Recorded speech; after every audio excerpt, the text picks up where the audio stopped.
ലോകം AI യുഗത്തിലേക്ക് കടന്നിരിക്കുകയാണ്.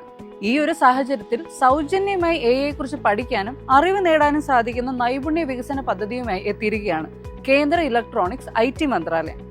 UIAI for all എന്നാണ് ഈ പ്രോഗ്രാമിന്റെ പേര്. നാസ്കോം, സീഡാക്, സ്കിൽ ഇന്ത്യ, നീലിറ്റ് തുടങ്ങിയവയുടെ സഹകരണത്തോടെ നടത്തുന്ന പദ്ധതിയിൽ ഇപ്പോൾ ആർക്ക് വേണമെങ്കിലും ചേരാം. പ്രായമോ പരീക്ഷാ യോഗ്യതയോ പ്രവർത്തന പശ്ചാത്തലമോ ബാധകമല്ല. ആകെ 4.5 മണിക്കൂർ ദൈർഘ്യമുള്ള പ്രോഗ്രാം 6 മോഡ്യൂൾസിലായിട്ടാണ് പൂർത്തിയാക്കുന്നത്. AI പ്രയോഗിക്കുന്നതിനുള്ള രീതികളെ രസകരമായി പഠിക്കാനും ഓരോരുത്തർക്കും സൗകര്യമുള്ള വേഗത്തിൽ പഠനം പൂർത്തിയാക്കുകയും ചെയ്യാം. പഠനം, അധ്യാപനം, കൃഷി, ഗാർഹിക ജോലി, ബിസിനസ്, എഴുത്ത്, ചികിത്സ, അക്കൗണ്ടിംഗ്, മാനേജ്മെന്റ് തുടങ്ങി ഏത് പ്രവർത്തന മേഖലയായാലും ഈ പരിശീലനം പ്രയോജനകരമാകും. പരിശീലനത്തിന്റെ ഭാഗമായി ചോദ്യങ്ങൾക്ക് ഉത്തരം നൽകേണ്ടി വരുമെന്ന് മാത്രം. പ്രോഗ്രാമിൽ ചേരാനും കൂടുതൽ വിവരങ്ങൾക്കുമായി സ്ക്രീനിൽ കാണുന്ന വെബ്സൈറ്റിൽ സന്ദർശിക്കാവുന്നതാണ്.